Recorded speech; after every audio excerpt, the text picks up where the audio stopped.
From where? Karbi Anglong, yes. From?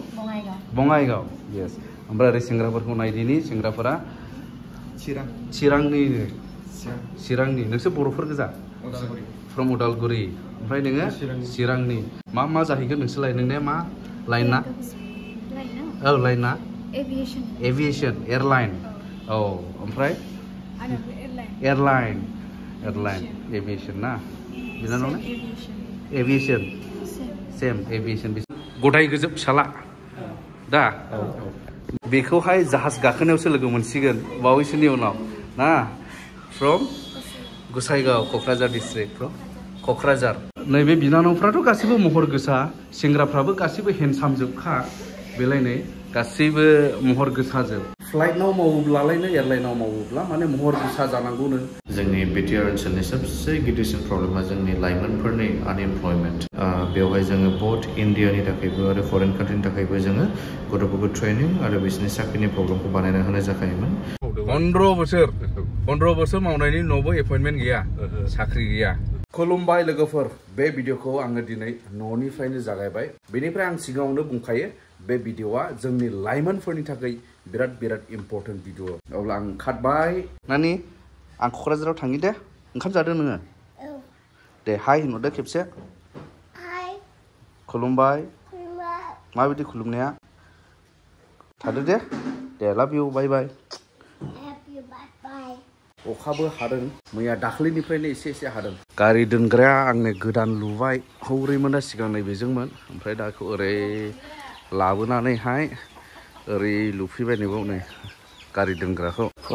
थांनायसै होमब्ला क'क्राझार अब्ला लेट्स गो अब्ला लोगोफोर थांबाय थादिनि नोंथांमोना नुखाबाय थांगोना जाहैबाय क'क्राझारनि Ian institute of aviation and hotel management Kokrajhar बेनिफ्राय आङो डिटेल्स दिनैहाय माबोरैहाय गोरलैयै एबा सर्टकाटैहाय साख्रि मोननो हायो दिनैनि दिनावहाय बेखौ आं नोंथांमोननो नैबे भिडिअनि गेजेरजों माने हानायखिनि सिम्पोल रावजों आङो बेखौहाय नोंथांमोननो फोरमायनो नाजागोन आरो बेयो माखासे गार्जेन पेरेन्ट्सफोरनि थाखायबो इम्पोर्टेन्ट भिडिअ होननानै आं सानो आरो बेजों लोगोसे आं माखासे गार्जेनफोरखौबो लांफागोन जायफ्रा बे इनस्टिट्युटआवहाय गाव-गावनि फिसाखौ थिसननानै दङ स' नोंथांमोना नायलांब्लानो जाबाय माने लोगोफोर मालिबिथानिफ्राय सानै गार्जेन थांफागोन आरो सासे आमगुरिनिफ्राय थांगोन दा आं पिकआप खालामनो थाखाय मालिबिथा बागनारसिम आङो थांग्रोनि लोगोफोर दे नोंथांमोना मिथिखागौ आजिखालि बिराद आनएमप्लयमेन्टनि बिराद प्रब्लेम माने बेकारि थानांनायनि जेंना लेखा गोरोंफोरा गोबां दंसै नाथाय बिनि गेजेराव 10%आल'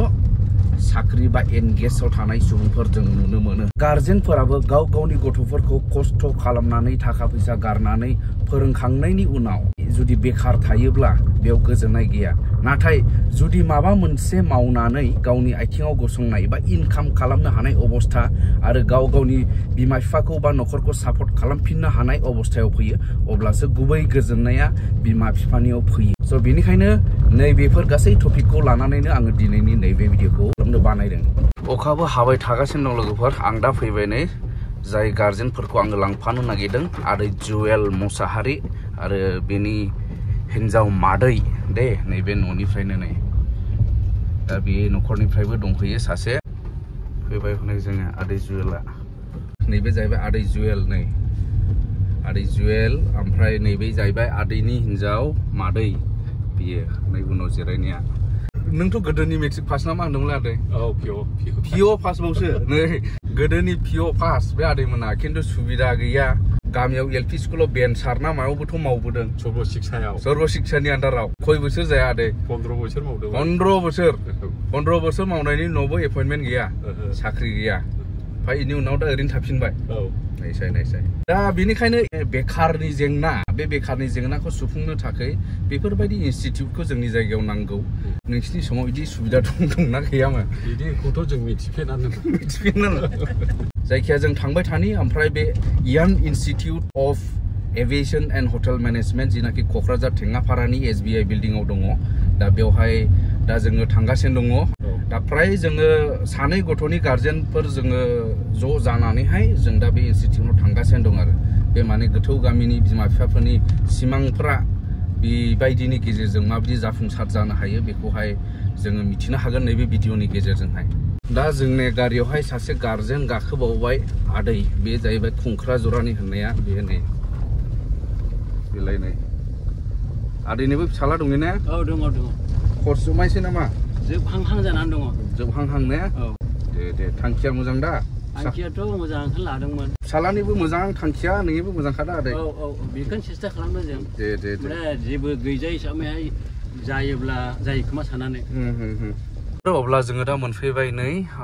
कक्राझार टाउन हाबबाय अखायाथ' हागायासै न'निफ्राय ओंखारबोनायनिफ्राय अखा दासिम आप टु कक्राझार अखा हानायखौ लोगो मोनबोबाय जोङो नै ओमफ्राय मादैया बोथिया ओरैबायदि मोजां ना लाबोदों माने मास्टारनोहाय दान ना मा होनांगौ जाखो अननायनि दान होफैदों नै मास्टारनो एखे जोंनि साहानि आमथिखौ लाबोदों बेखौहाय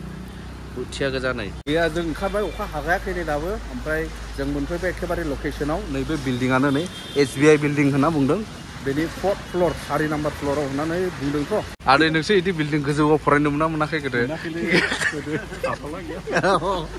जों हाबलांदिनि होमब्ला आदै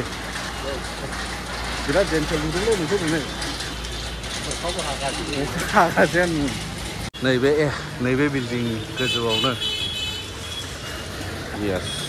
गाहायाव स्टेट बेंकनि ATMबो दङ ओमफ्राय बेनोसै बेंकआ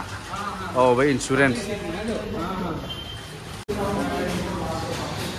गोदो बिदि बिल्डिं लायाव फरायनो मोनाखिसै आदै ने फिसाफ्रा फरायथोंसै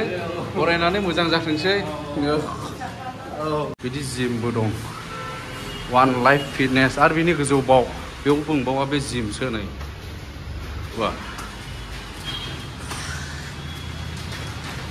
एबारसो मोनबाय नै 4 नाम्बार फ्ल'रावसो नालाय दासो मोनफैबाय नै थाबायै मेंलायबोखाबाय बेलाय यान इन्सटिटिउट अफ मेनेजमेन्ट स्टाडिज बेलाय ओरै हाबनांगौसै ने बेनो जाहैयो एन्ट्रिया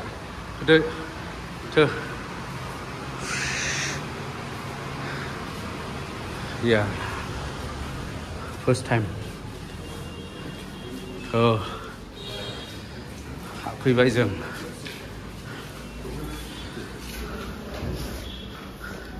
गोजोन्थों आगोमा बसुमतारी मानेजिं डिरेक्टर CEO ओमफ्राय बे सोमखोर बसुमतारी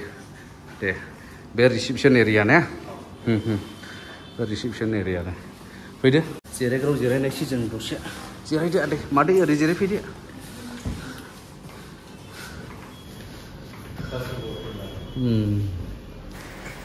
बे समावहाय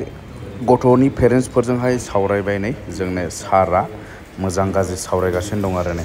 एसे इनस्टिटिउशननि नैबे केम्पासखौ एसे एक्सप्लर खालामनायसै स' बेवहाय गाइड खालामसिगोन जोंनि सार मानेजिं डिरेक्टर सार आगोमा बसुमतारियानो ओमफ्राय माने फ्राय जों एसे नायदिनि माने नुफेराखै ट्रेनिंफ्रा माबायदि जायो ट्रेनिं हला माबायदि ना एसे नायनानै लाथोंसै ओमफ्राय जायफ्रा फैनो गोसो बिसोरबो जाहाथे फैयो नुनानैहाय एसे मोजां मोननाय बायदि दा जोङोहाय दिनै बेवहाय जोंनि जे IIHMनि केम्पास क'क्राझारावहाय दा बेयाव जोंनि सासे गेस्ट बे फैनाय जादों जोंखौ कभार खालामनो थाखाय दा गोजोननाय मोनदों दा बेजों लोगोसे दिनै आं एसे जोंनि केम्पासनि बारै आं देखायनो सानदों दा बेसिकेलि जोंनि बे केम्पासआ मस्टलि थियरिटिकेल माने पार्ट्सखौ जोङो कभार खालामनाय जायो दा बेजों लोगोसे प्लेसमेन्टनि बारै उनाव जों खोन्थानाय जाखागोन बाट फर नाउ दा एसे नायबानो जाबाय दे क्लासेसआ मारै जायो मारै जाया बेखौ एसे खोन्थानोसै आरो मोननै डिपार्टमेन्ट एभिएसन आरो हटेल मेनेजमेन्ट बे डिपार्टमेन्टनि थाखाय जोङो ट्रेनिं होनाय जायो आरो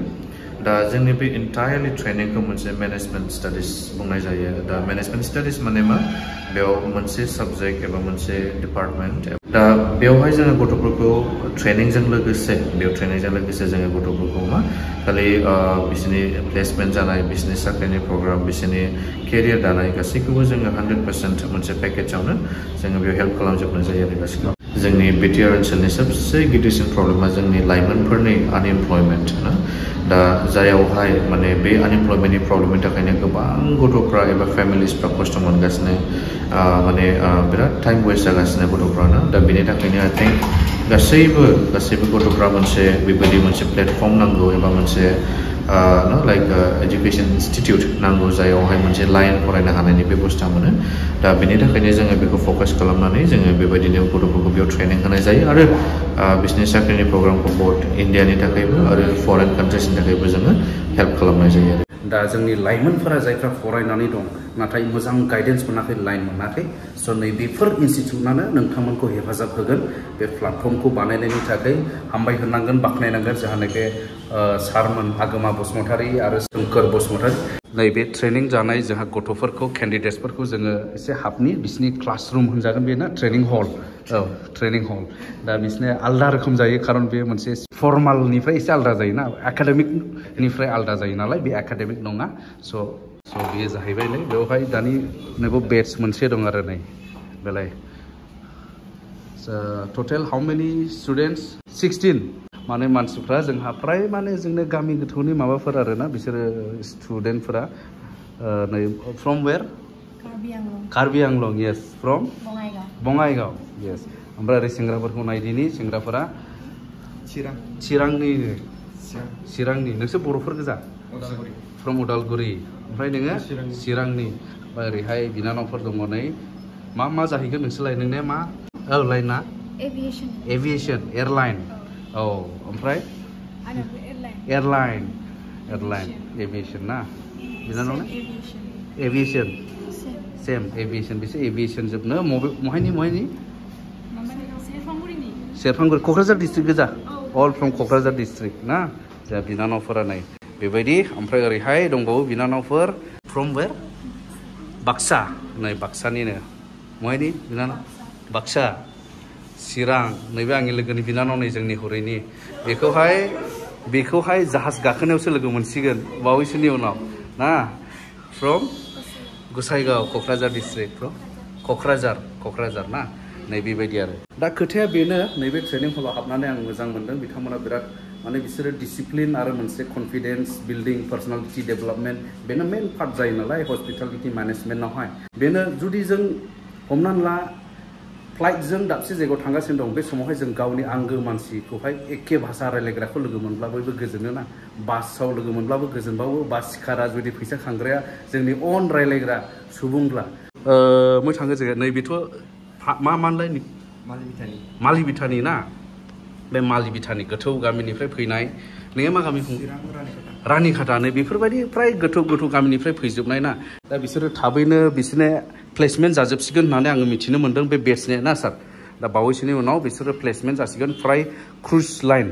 लाइना जाहैबाय मोनसे जाहाजनि सोलिनाय माखासे सार्भिस आरो एयारलाइना जाहैबाय मिथिखागौ हेलिकप्टार माबाजों फ्लाइटजों बिरबायनायावहाय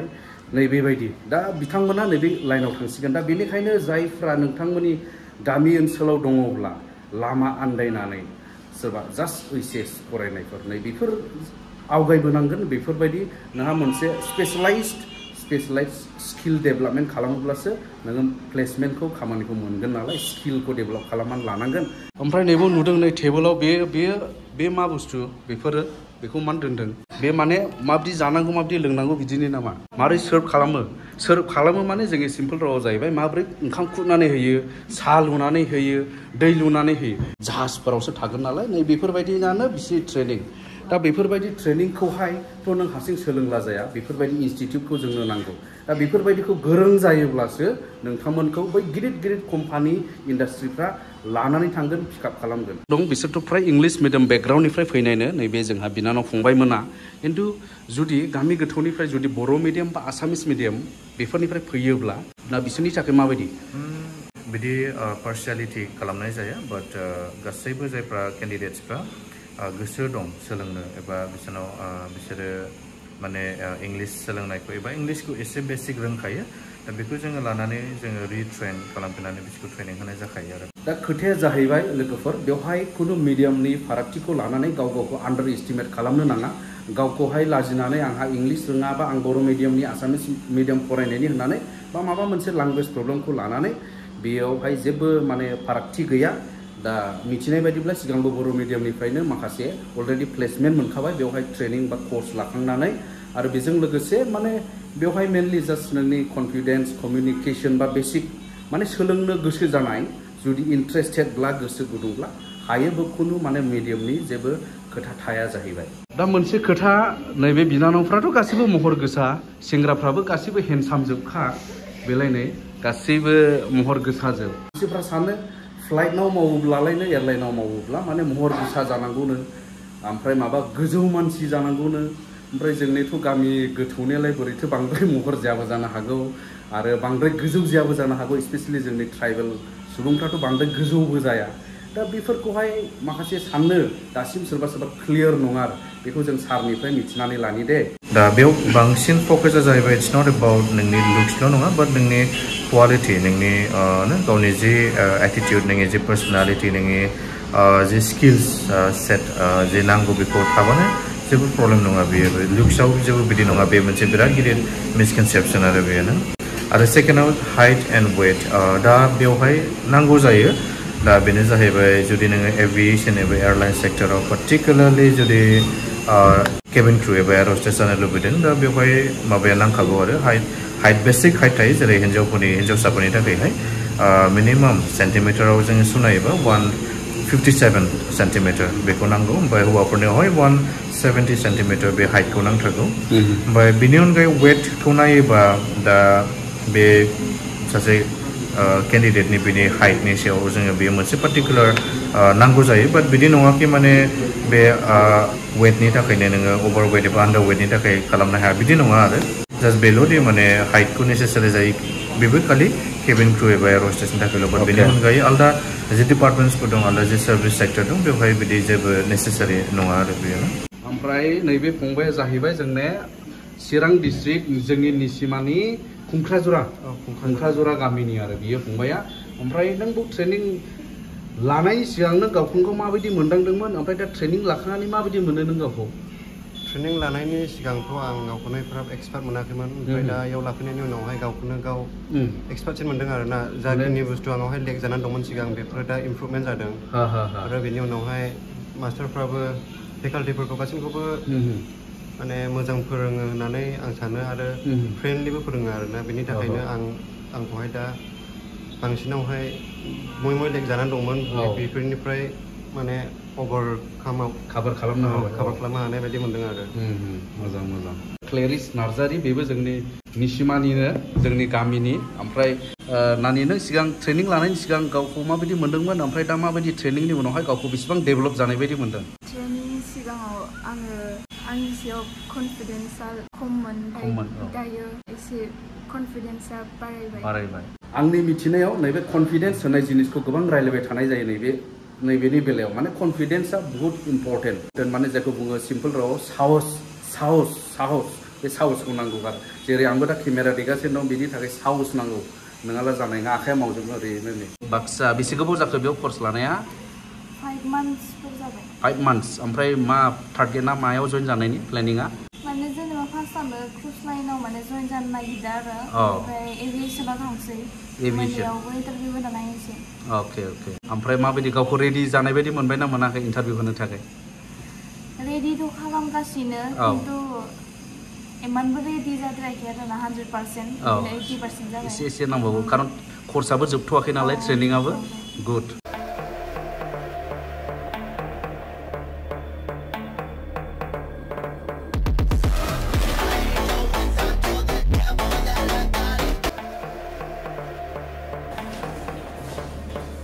नैबेनो नै बाबुआ लोगो मोनलायफैबाय माने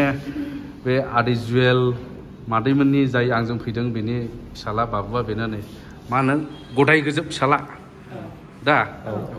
माखासे फिसालाफ्राथ' साख्रि मोनाखिसै नैबे फिसाला लैसिनावहाय आसा दङ नङा आसा दङ बेनो आरो दा बेनिखायनो आवगायदों खस्थ' खालामनानैब्लाबो आरो बावैसोनि उनाव प्लेसमेन्टबो मोनसिगोन जों बेखौ आसा खालामदों बेनो आरो मा लाइनावहाय प्लेनिं खालामदोंमोनलाय दा क्रुजआव ना क्रुज माने बे जाहाजनि लाइनावहाय इन्टारभिउ होसिगोन आरो जोंनि ओरै मालि बिथाजोंनि दा इम्पर्टेन्ट भिडिअ जेखौ आं बुंदों इम्पर्टेन्टआ बेनो दा जोंनि ओनसोलावहाय बेकारि थानांनाय बा बेकारनि जेंनाया बिराद साग्लोबनानै दं आं दहाय बुंनाय बायदि जुदि गभर्नमेन्ट जबा 4000 पस्ट ओंखारोब्ला एप्लाइ खालामग्रायानो 10 लाख गाहाम जायो खुनु माने चान्स गैया नाथाय साख्रिनि उद्देश्यआनो फैसा मोननाय बा इनकाम जेनेरेट खालामनाय नालाय खिन्थु बे गभर्नमेन्ट बा प्राइभेटजों जेबो खोथा गैया जास्ट स्टेन्ड जानानै मोजां इनकाम जेनेरेट खालामनांगौ न'खरा सोलिलांनांगौ न'खरा डेभेलप जालांनांगौ बेनो उद्देश्य दा बेनिखायनो बेफोरबायदि उद्देश्यखौ लानानैनो गायसनदों बा जोंनि ओनसोलावहाय बे सार्भिसखौ होगासिनो दं बे यान institute of aviation and hotel management बे क'क्राझारा स' बाख्नायनांगोन नैबे फंबायमोन बा सारमोन बिथांमोनखौहाय जाय आगोमा बसुमतारी आरो सोमखोर बसुमतारी बिथांमोनखौहाय दा बिसिनिफ्रायनो माखासे जोङो फर्मेल इनफरमेशन माखासे दानि मिथिहोनांगौ इम्पोर्टेन्ट खोथाफोरखौ जाय लाइमोनफोरा ओरैनो दङ नोंथांमोना खोनासंनानै लादो स' गिबियावनो आं सिगाङाव दहाय जि खोथा बुंदोंमोन दे जोंनि अर्गानाइजेशना बेवहाय जोंनि जि इनस्टिट्यूट दं बे जोंनि गुथे लाइमोनफोरनि थाखायनो सेटआप खालामजानाय बेवहाय जोङो बथ इन्डियानि थाखायबो आरो फरेन कान्ट्रिनि थाखायबो जोङो गथ'फोरखौ ट्रेनिं आरो बिसोरनि साख्रिनि प्रग्रामखौ बानायना होनाय जाखायोमोन दा नैबे बोसोरावहाय जोङो जि मोनसे गिदिर अपरचुनिटि जि दा चान्स बिदि जि गेवनानै दं बेनोदि जोंनि नर्थ इस्ट इन्डियायाव फार्स्ट टाइम एबा प्रथमबार माने जोंनि USA निफ्राय एबा जोंनि बे दुनियानि सबसे गिदिरसिन मोनसे अर्गानाइजेशन जायखौ जोङो दा कार्निभल क्रुज लाइन बुंनाय जायो दा बे कार्निभल क्रुज लाइन अर्गानाइजेशना दा जोंनि क'क्राझार जोंनि निजे यान इनस्टिट्यूट केम्पासाव टटेल 150 सिट्सखौ जोंनो आल'केशन हरनाय जादों आरो दा बे 150 सिट्सनि थाखाय जोङो दा स्टुडेन्ट्सफोरखौ जोङो दा सिलेक्शन प्रसेसआव जोङो ओपन जानानै दं दा बे सिलेक्शन प्रसेस जाहैबाय दि कार्निभल क्रुज लाइन जि अर्गानाइजेशन दं बेयो जोंनि आमेरिकानिफ्राय आरो ओमफ्राय बिसोरो फैनानै जोंनि मोनथाम देशनि थाखाय गथ'फोरखौ सेलेक्ट खालामनानै साख्रिनि इन्टारनेशनेलनि जब रिक्रुटमेन्ट ड्राइभ खालामनाय जागोन बेनोदि USA इंलेन्ड आरो अस्ट्रेलियानि थाखाय आरो दा बे मोनथाम देशनि थाखाय जायफ्रा बेफोरबायदि मोनसे इन्टारनेशनेलाव केरियार बानायनो लुबैदों एबा जायफ्रा बिदि मोनसे बिराद गिदिर प्रेस्टिजियास अर्गानाइजेशन कार्निभल क्रुज बायदियाव मोनसे केरियार बानायनो लुबैदों दा गासैबो लाइमोनफोरखौ बथ गार्ल्स बयस आं बिसोरखौ इनभिटेशन हरनो सानदों दा बेवहाय बांसिन एलिजिबल क्राइटेरिया बेनोदि माने केन्डिडेटआ इंलिसाव फ्लुएन्ट जाथारनांगोन आरो बे गासैबो साख्रिनि प्रग्रामा फैगौ डिसेम्बरावनो जागोन दा बे डिसेम्बर मान्थनि थाखायनो जोङो बे मास मोननै अक्ट'बर आरो नभेम्बराव मोनसे बिराद स्ट्रिक्ट एबा बिराद सिरियास ट्रेनिं बेयाव सोलिना जागोन आरो जोंनि क'क्राझार केम्पासाव दा बेयाव गासैबो इन्टारेस्टेड आरो एलिजिबल केन्डिडेट्सफ्रा जायफ्रा मिनिमाम क्लास 12 पास आरो इंलिसाव फ्लुएन्सि बिसोरो फैनानै एप्लाइ खालामफैनो हागोन आरो बेयाव बांसिनानो जों हिन्जावसा गथ'फोरनि थाखाय बेखौ लाबोनाय जादों हौवासा गथ'फोरनि थाखायबो दं बाट बे 100दा सिटआवहाय 100 सिट्सआनो एबा 100दा सिट्सआ हिन्जावफोरनि थाखायसो हिन्जावसाफोरनि थाखाय आरो 50टा एबा 50टा सिट्सआ हौवाफोरनि थाखाय आरो दा बेनि थाखाय रेजिस्ट्रेसन प्रसेसआथ' अपेन जाखाबाय दा बेनि थाखाय जोंनि फन नाम्बारावबो कल खालामनो हागोन 9394237112 एबा जोंनि वेबसाइट www.ianinstitute.in आव थांनानै बेखौ रेजिस्टारबो खालामनो हानाय जागोन आरो दा बेखौनो बुंनानै आं गासैबो लाइमोनफोरखौ मोनसे जायफ्रा सिमां दं जायफ्रा ड्रिम्स दं गावनि केरियार बानायनो थाखाय एबा गावनि मोनसे एडभेन्चारास